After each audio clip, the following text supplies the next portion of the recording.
Pak? Erong namanya kalau di sini. Apa namanya, Pak? Erong. Erong namanya. Dulunya satu erong yang seperti di atas itu bisa digunakan lebih dari satu orang, bisa diisi sampai penuh. Oh.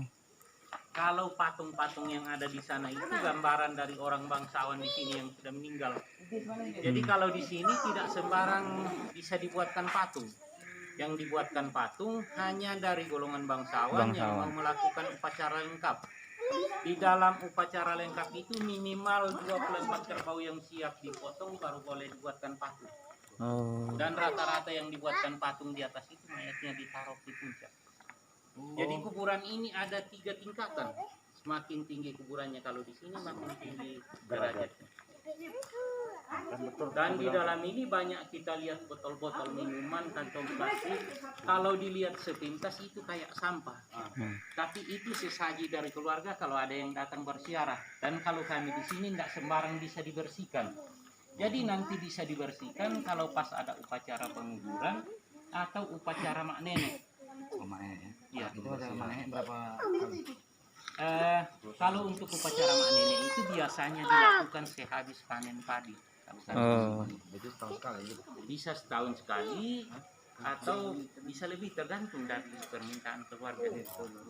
Tapi yang rutin dilakukan di sini itu 4 tahun sekali. Tapi bisa setahun sekali. Itu mono itu yang di peti itu ada ya?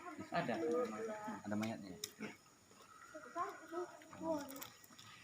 Foto dulu yuk.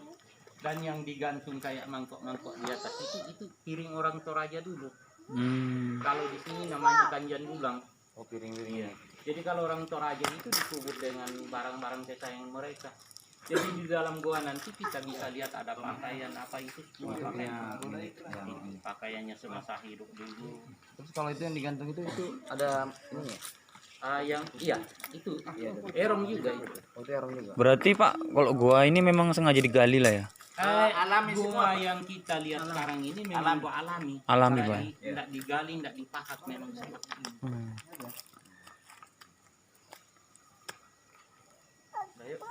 Sudah masuk kita? Ya, kalau 24 kalau yang diukir full kayak begini. Bangsawan, Pak ya? Iya.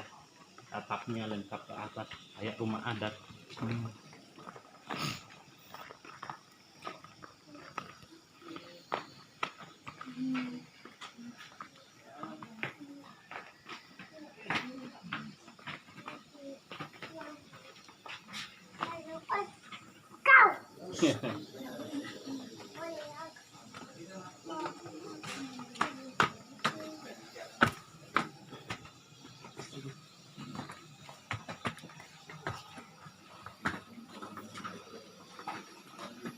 Jadi cara pemakaman di dalam goa di sini untuk kalangan biasa seperti di atas kita lihat bersama, pemakaman itu rata-rata di kelompok demikian.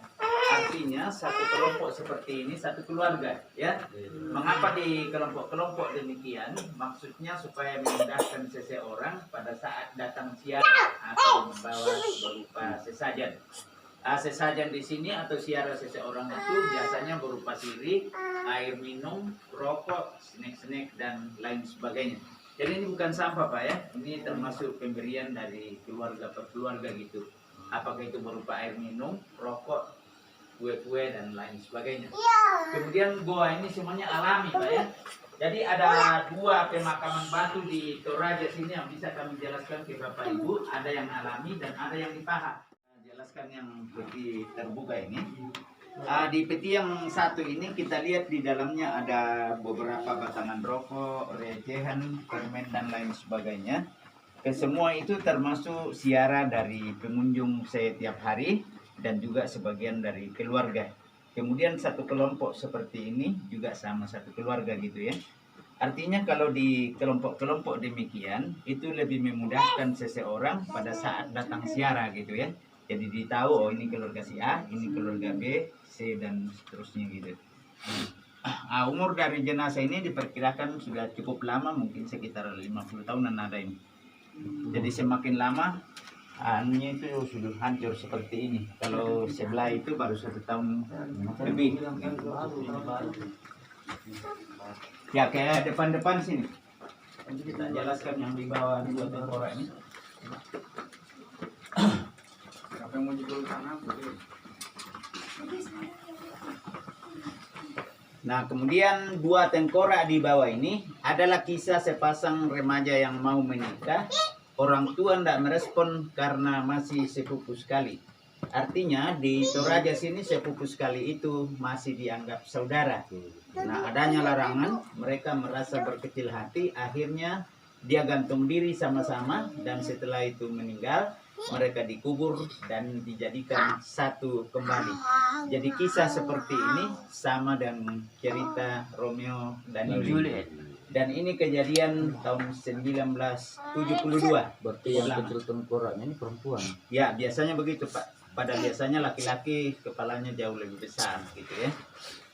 Kemudian perlu saya jelaskan bahwa peti-peti yang sudah hancur seperti ini ceritanya dapat diganti dengan peti yang baru, tetapi harus melalui upacara adat itu. Dalam bahasa Toraja di sini dikatakan mak nenek atau ritual. Jadi kata mak nenek di Toraja sini merupakan pemotongan berupa kerbau dilakukan di masing-masing lingkungan, dan setelah acara tersebut diberlakukan, keluarga diizinkan kembali memperbaharui peti-peti seperti ini, termasuk patung yang ada di luar.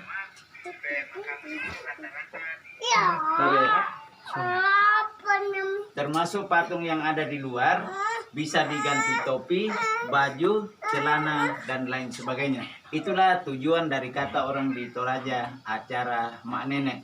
Dan biasanya dilakukan dalam waktu 3 atau 5 tahun sekali di tempat kami di sini.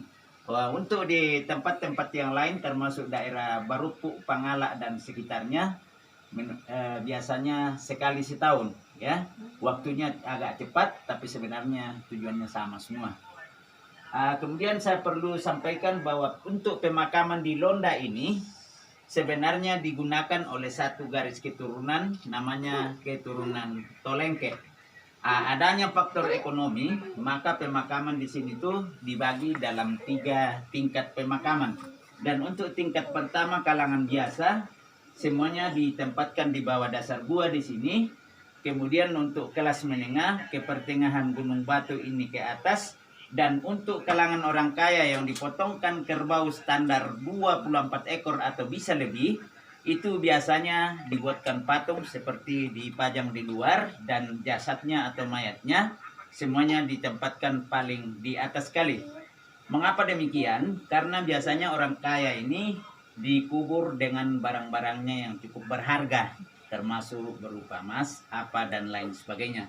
Nah, supaya semua itu lebih aman, mereka itu rata-rata dimakamkan paling di atas sekali. Mungkin itu dari kami Bapak Ibu. Kalau ada yang perlu dipertanyakan lagi, disilakan.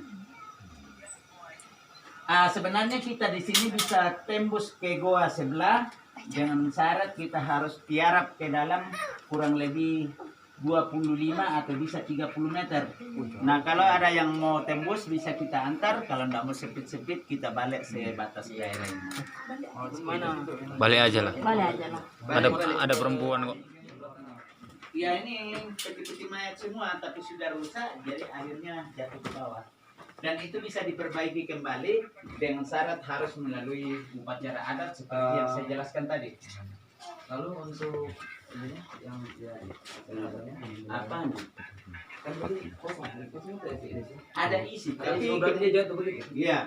Artinya tadi sudah saya jelaskan, kalau acara mak nenek tadi itu bisa diberlakukan, keluarga yang masih peduli dan mampu untuk melakukan berupa penggantian peti yang baru diperbolehkan setelah acara mak nenek itu diberlakukan.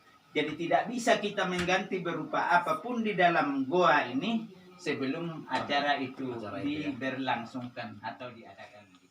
Mari yang mau ke dalam lagi.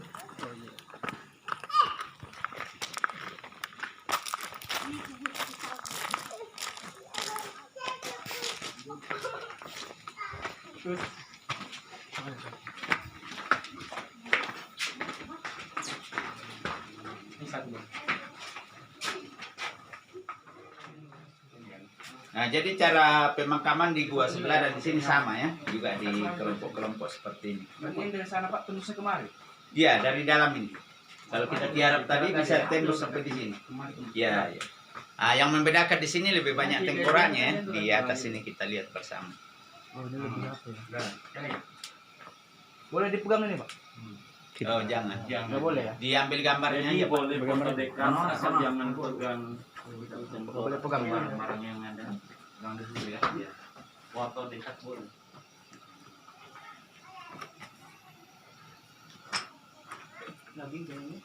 Makanya di sini dipasang CCTV karena ada pernah tempo dulu seseorang dari Palopo itu membawa sebuah tengkorak dan setelah 1 minggu di sana dikembalikan karena setiap malam dihantui oleh tengkorak tersebut, dan begitu dikembalikan mereka didenda sekian juta rupiah dan disuruh lagi membeli seekor kerbau untuk itu dan ada perbuatan mereka. Biar apa diadati lagi lah Pak ya, supaya nggak dihantui terus.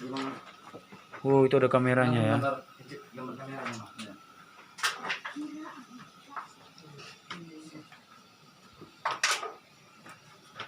Enggak? Ambil. Dua lah, satu lagi. Jadi tengkorak yang disusun di atas ini sudah lama semua. Hitung-hitung itu sudah mencapai ratusan tahun ya. Dan semakin lama dipajang seperti ini, semakin putih.